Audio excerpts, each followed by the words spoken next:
कहानी शुरू होती है एक कैदी से जिसे कैद किया गया मगर जुर्म कभी साबित ना हो सका। फ्रैंक लीवन एक मैकेनिक, सीधा सादा इंसान, मगर जेल के अंधेरों में इसके साथ होता है ऐसा सलूक जो किसी मुजरिम के साथ भी ना होना चाहिए। ये सिर्फ कैद की कहानी नहीं है, ये एक इंसान की बर्दाश्त, कुर्बानी और खुददारी की लड़ाई है। जब माजी का एक दुश्मन इख्तियार पाले और इंतकाम बन जाए इंसाफ का चेहरा, तब हर दीवार, हर जंजीर एक चैलेंज बन जाती है। यह है लौका। फ्रैंक से मिलने उसकी गर्लफ्रेंड आती है जिसे वो बहुत ज्यादा प्यार करता है। वो बच्चों के साथ फुटबॉल खेलने के लिए चले जाते हैं। फुटबॉल खेलने के बाद उसकी गर्लफ्रेंड उसे जेल छोड़ने के लिए जाती है। दरअसल वो एक कैदी है। ऐसी जेल में रखा गया है जहाँ पर बहुत ही नॉर्मल मुजरिमों को रखा जाता है। यहाँ पर कोई भी खूंखार कैदी नहीं है। हर कोई फ्रैंक को पसंद करता है, वो कैदी हो या फिर वहाँ का कोई सिक्योरिटी ऑफिसर, क्योंकि उसका रवैया बहुत अच्छा है। वो कभी भी कोई रूल नहीं तोड़ता, इसीलिए उसे हफ्ते में एक दिन घर जाने की इजाजत दी जाती है और आज इसीलिए वो अपने घर गया था।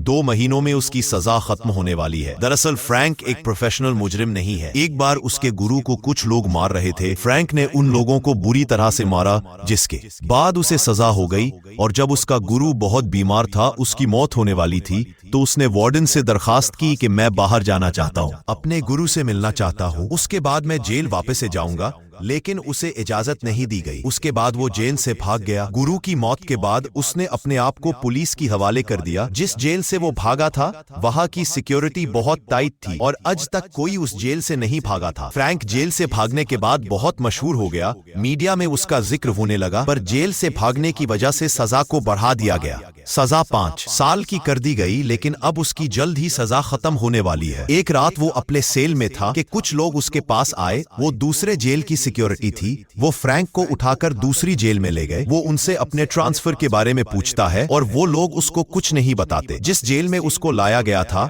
वहां पे बहुत ही खतरनाक कैदी थे। यहाँ का वार्डन भी वही है जिसकी जेल से फ्रैंक भागा था। फ्रैंक के भागने की वजह से वार्डन की बहुत बेइज्जती हुई थी, इसीलिए वार्डन ने फ्रैंक को अपनी जेल में ट्रांसफर करवाया। वो फ्रैंक से बदला लेना चाहता है। अब यहाँ का जो कैप्टन है, फ्रैंक को यहाँ के रूल्स के बारे में बताता है और कहता है कि कोई एक भी रूल तोड़ने पर तुम्हें सजा दी जाएगी। फिर उसे एक सेल में बंद कर दिया जाता है। कुछ देर बाद वार्डन उसे अपने पास बुलाता है। वार्डन कहता है कि पिछली बार जब तुम मेरी जेल से भागे थे तो मीडिया ने तुम्हें हीरो बना दिया था, लेकिन मेरी बहुत बदनामी हुई। मुझे अमेरिका के टॉप वार्डन में गिना जाता था। लोग मेरा मजाक उड़ाते हैं और ये सब तुम्हारी वजह से। फ्रैंक ने कहा, जी मैं नहीं, बल्कि ये सब कुछ तुम्हारी अपनी वजह से हुआ है। मैंने तुमसे रिक्वेस्ट की थी कि सिर्फ आधे घंटे के लिए गुरु के पास जाने दो, लेकिन तुम नहीं माने, इसीलिए मुझे जेल से भागना पड़ा, जिस वजह से मेरी सजा 5 साल बढ़ा दी। लेकिन वार्डन तो बस बदला लेना चाहता था। फिर फ्रैंक को एक ऐसे सेल में बंद करते हैं जिसमें जहरीली गैस छोड़ी जाती। दरअसल जब भी कोई कैदी कोई रूल को तोड़ता है तो उसे उसी कैबिन के अंदर बंद करके उसके अंदर गैस को छोड़ दिया जाता है। फ्रैंक ने कोई गलती नहीं की है, फिर भी उसे सजा दी जा रही है। फ्रैंक को सांस लेने में बहुत ज्यादा दुश्वारी होती है।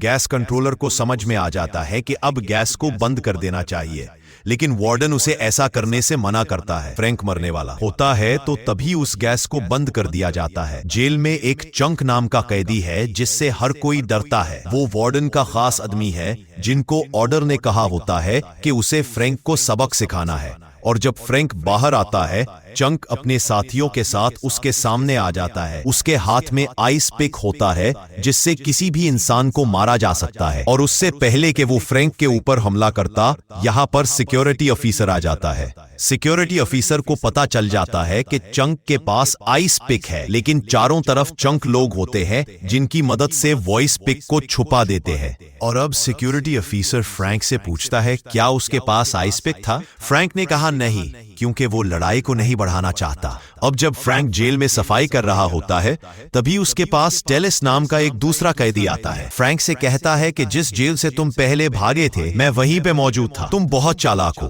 तुम किसी भी जेल से भाग सकते हो। मैं चाहता हूं कि हम दोनों यहां से भाग जाएं। लेकिन फ्रैंक साफ मना कर देता है। वो कहता है कि 2 महीने बाद मेरी सजा खत्म होने वाली है। टेलिस कहता है कि तुम मेरे साथ चलो, तुम्हें एक अच्छे मैकेनिक हो, सफाई का काम छोड़ो, मैं तुम्हें मैकेनिक का काम दिलवा देता हूं। और वो उसे गराज में ले जाता है। लेकिन वहाँ का जो हेड मैकेनिक होता है वो कहता है कि मेरे पास किसी भी फालतू इंसान के लिए काम नहीं है, मुझे एक्सपर्ट लोग चाहिए। इसीलिए फ्रैंक वहाँ से चला जाता है, जिसके बाद टेलिस फ्रैंक को अपना प्लान बताता है कि मैं यहाँ से एक पाइप के जरिए भागूंगा जो ऊपर की तरफ निकलता है। फ्रैंक ने कहा कि शायद तुमने पाइप को अच्छी तरह से नहीं देखा, इसके अंदर का टेम्परेचर बहुत ज्यादा है, तुम्हारे अंदर जाते ही तुम्हारी मौत हो जाएगी। वो सुनकर ही डर जाता है। अगले दिन खाना खाने के लिए जाते हैं तो देखते हैं कि वहां पर एक नया कैदी आया है जिसका नाम पेना है। उसे सब परेशान कर रहे होते हैं। फ्रैंक उसकी मदद करता है और अब फ्रैंक भी उसी के साथ बैठ जाता है जहां पर टेलिस भी है। पेना कहता है कि मैं किसी ग्रुप का हिस्सा नहीं बनना चाहता। उसी वक्त एक कैदी वहां आता है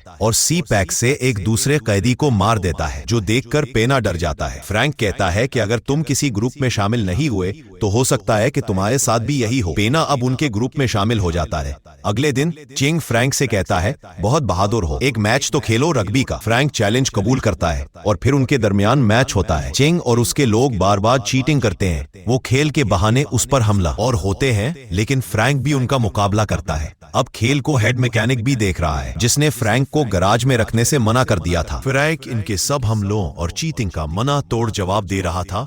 ये सब देखकर हेड मैकेनिक भी फ्रैंक की टीम में शामिल हो गया। हेड मैकेनिक और फ्रैंक ने मिलकर सबकी खूब धुलाई की। हेड मैकेनिक का साथ मिलने से फ्रैंक की टीम ये मैच जीत जाती है। इतनी देर में वहां सिक्योरिटी आ जाती है। फिर मैच खत्म हो गया। हेड मैकेनिक फ्रैंक से कहता है कि मेरे साथ काम करना पसंद करोगे। फ्रैंक अगले दिन गराज में जाता है। हेड मैकेनिक उसे अपना पूरा गराज दिखाता है। वहां पर एक मिस्टिंग कार खड़ी थी। हेड मैकेनिक बोलता है कि ये मेरी पसंदीदा कार है, लेकिन अब इसका इंजन पूरी तरह से फेल हो चुका है। फ्रैंक ने कहा मैं इसे ठीक करने की कोशिश कर सकता हूँ। हेड मैकेनिक बोला तुम इसे ठीक कर दो, जो तुम बोलोगे मैं वो करूंगा। फ्रैंक कार के इंजन को ठीक करने का केस ले लेता है। फिर वो बहुत सारी बुक्स भी पढ़ता है। वो गाड़ियों के मैकेनिक में पहले ही माहिर होता है। वो दिन रात इस पर मेहनत करता है, उस इंजन को अन कर लेता है और फिर उस गाड़ी को पेंट करता है। अब ये गाड़ी नहीं हो जाती है। पीना उसके साथ गाड़ी में बैठकर कहता है कि मुझे गाड़ी चलानी नहीं आती। फ्रैंक उसको ड्राइविंग सिखाता है। अब मिस्टिंग गाड़ी को जबरदस्ती ग्राउंड पर ले गया, जहां उसने इस गाड़ी के 2-3 चक्कर लगवा दिए। ग्राउंड में हो रहा शोर शराबा सुनकर वार्डन वहां आ गया और उसने सब कुछ देख लिया। उसे अच्छे से पता था कि ये सब कुछ पीना ने किया है, लेकिन उसने पीना से कहा कि तुम चले जाओ, क्योंकि ये उसके लिए फ्रैंक से बदला लेने का सबसे बढ़िया मौका था। उसके बाद वो चीन को बेसबॉल का बैग देता है और कहता है कि गाड़ी को तोड़ दो। फ्रैंक की आंखों के सामने गाड़ी को तोड़ दिया जाता है। फ्रैंक और हेड मैकेनिक की आंखों में आंसू आ जाते हैं। सजा के तौर पर फ्रैंक को एक अंधेरे कमरे में डाल दिया गया और सिर्फ इतना ही नहीं, उसे टॉर्चर करने के लिए उसके ऊपर दिन में कई बार तेज रोशनी डाली जाती, जो उसे सोने तक नहीं देगी। जब भी उसे नींद आने लगती तो उसे कैमरे में देखकर अपना नाम बताने के लिए कहा जाता। फ्रैंक ने सब कुछ सहा। कई दिनों तक वो उसी काल कोठरी में रहता है, जिससे उसके दिमाग पर भी असर होना शुरू हो जाता है। और एक दिन जब उससे नाम पूछा जाता है तो वो अपना नाम गलत बता देता है, जिसके बाद गार्ड्स अंदर जाते हैं और उसे बहुत बुरी तरह से मारते हैं। इस जेल का जो कैप्टन है वहां पर आकर सबको रोकता है, क्योंकि उसे पता है कि फ्रैंक के साथ गलत हो रहा है, और फ्रैंक को वहां से निकालता है। अब कुछ दिनों बाद वो अपने दोस्तों से मिलने के लिए गैरेज में जाता है। यहाँ पर पीना उससे माफी मांगता है। वो कहता है कि सजा का हकदार मैं था। फ्रैंक कहता है कि मुझे इस बात से अब कोई फर्क नहीं पड़ता, मैं अगले 20 दिनों में मैं यहाँ से आजाद हो जाऊंगा, बस मुझे इसी दिन का इंतजार है। अगले दिन जब फ्रैंक मेस में खाना खा रहा था तो चंक उसके पास आया। उसने फ्रैंक की प्लेट उठाई और ले गया, लेकिन फ्रैंक ने कुछ नहीं कहा, पर उसके दोस्तों ने फ्रैंक को अपनी प्लेट से थोड़ा थोड़ा खिलाया। वार्डन को जब ये बात पता चलती है कि फ्रैंक ने चंक से किसी तरह की कोई लड़ाई नहीं की तो उसे बहुत गुस्सा आता है। उसने चंक को बुलाया और कहा कि कुछ भी ऐसा करो जिससे फ्रैंक की सजा बढ़ जाए। जिसके बाद चंक और उसके लोगों ने एक नया प्लान बनाया। उसने पीना को जिम रूम में बुलवाया। पीना अभी वहां स्नूकर खेल ही रहा था कि कुछ लोग आ गए और उन लोगों ने पीना के ऊपर हमला कर दिया।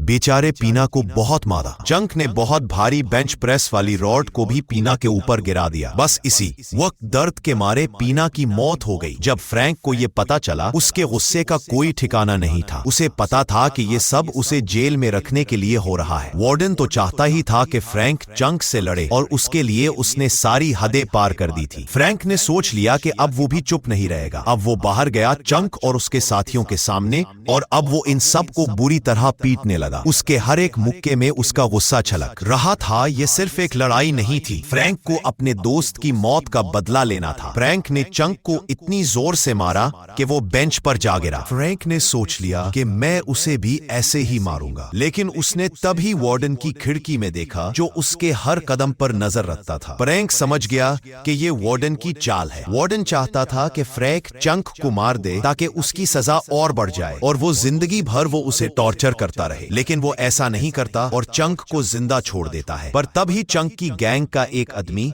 जिसके पास आई स्पीक है और वो पीछे से मार देता है। उसे मेडिकल रूम में ले जाया जाता है। यहाँ पर उसकी गर्लफ्रेंड भी उसे मिलने के लिए आती है। जैसे आधे घंटे का टाइम दिया गया है। ये दोनों एक दूसरे को देखकर बहुत खुश हैं, लेकिन 5 मिनट में ही यहाँ पर गार्ड्स आ जाते हैं जो उसकी गर्लफ्रेंड को यहाँ से बाहर ले जाते हैं। और अब जब रात को फ्रैंक अपनी सेल में था तो एक कैदी उसके पास आया। वो कहता है कि मैं कल यहाँ से रिहा होने वाला हूँ। यहाँ से रिहा होने के बाद मैं तुम्हारी गर्लफ्रेंड के पास जाऊंगा, उसकी इज्जत के साथ खिलवाड़ करके उसे मार दूंगा और अब मुझे कोई नहीं रोक सकता। वो उसे उसकी गर्लफ्रेंड की फोटो भी दिखाता है। इस बात से फ्रैंक बहुत ज्यादा परेशान हो जाता है। वो वहां की गार्ड से कहता है कि मुझे एक फोन करना है, लेकिन वो उसे फोन करने की इजाजत नहीं देते। और अब डेलिस उसके पास आता है और डेलिस से कहता है कि मुझे यहाँ से भागना होगा। डेलिस कहते हैं कि कुछ ही दिनों में तुम्हारी सजा खत्म होने वाली है, तुम्हें सब मत करो। वो बताता है कि अगर मैं यहाँ से नहीं निकला तो वो मेरी गर्लफ्रेंड को मार देगा। इसीलिए दोनों ने मिलकर जेल से भागने की प्लानिंग शुरू की। सबसे पहले उन्होंने ड्यूटी गार्ड को बेहोश कर दिया,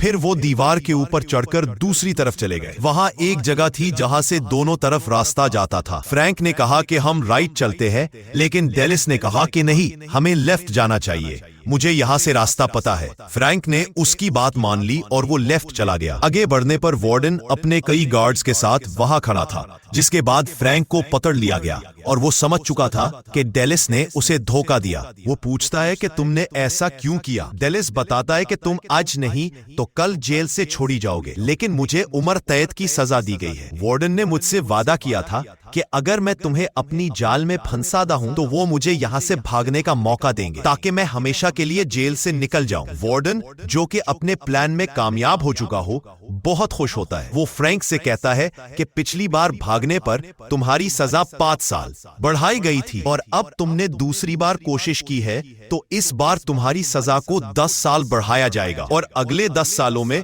मैं तुम्हारी जिंदगी खराब कर दूंगा। यहाँ पे मौजूद डेलिस कहता है, मुझे जाने दो, जो तुमने कहा मैंने वो कर दिया। वार्डन कहता है कि मेरी जेल से कोई नहीं भाग सकता। अपने गार्ड्स को इशारा करता है, जिसके बावजूद वो डेलिस को बहुत बुरी तरह से मारकर पानी में फेंक देते हैं। इसके बाद वार्डन यहाँ से जाने से पहले अपने गार्ड से कहता है कि फ्रैंक को बहुत बुरी तरह से मारो। और अब जब गार्ड्स फ्रैंक के ऊपर हमला करते हैं तो फ्रैंक भी उनके ऊपर हमला करता है और वो एक एक करके गार्ड्स को बहुत बुरी तरह से मारता है। वो एक गार्ड को पानी के अंदर फेंक देता है और अब जब वो यहाँ से जा रहा होता है तभी डेलिस उसे कहता है कि तुम मेरी मजबूरी को समझ सकते थे, क्या तुम मुझे अपने साथ ले जाओगे? फ्रैंक कहता है कि हाँ। दरअसल फ्रैंक ने उसे माफ कर दिया। फ्रैंक अपना हाथ बढ़ाता है, तभी वो गार्ड जो पानी के अंदर होता है वो फ्रैंक का गला जंजीर से दबाना शुरू कर देता है। फ्रैंक की जान जाने वाली होती है कि डेलिस वहां से इलेक्ट्रिक वायर निकाल देता और कहता है कि अगर तुमने फ्रैंक को नहीं छोड़ा तो मैं इस वायर को, इस करंट को पानी में छोड़ दूंगा, तुम भी मारे जाओगे, देख लेना। मजबूरा गार्ड ने फ्रैंक को छोड़ दिया। डेलिस कहता है, ऐ मेरे दोस्त, मुझे मुआफ कर देना। पुलिस वाला कहता है, तुम ऐसा नहीं कर सकते। फ्रैंक कहता है, तुम ऐसा कुछ ना करना। और फिर डेलिस बिजली की तार को पानी में डाल देता है। पुलिस वाला और साथ ही डेलिस भी मर जाता है। जल्द ही फ्रैंक वहां से निकल गया और सब लोग उसकी तलाश में लग गए, पर किसी को समझ नहीं आ रहा था कि वो है कहाँ। वार्डन बहुत गुस्से में था और कहा कि मुझे फ्रैंक जिंदा चाहिए। तभी फ्रैंक पीछे से आया और वार्डन के गले पर चाकू रख दिया और कहा कि क्या तुम्हें लगा कि मैं उससे भाग जाऊंगा ताकि जिंदगी भर पुलिस से भागता रहूंगा? ना, मैं ऐसा नहीं करने वाला। फ्रैंक वार्डन को एग्जीक्यूशन रूम में ले गया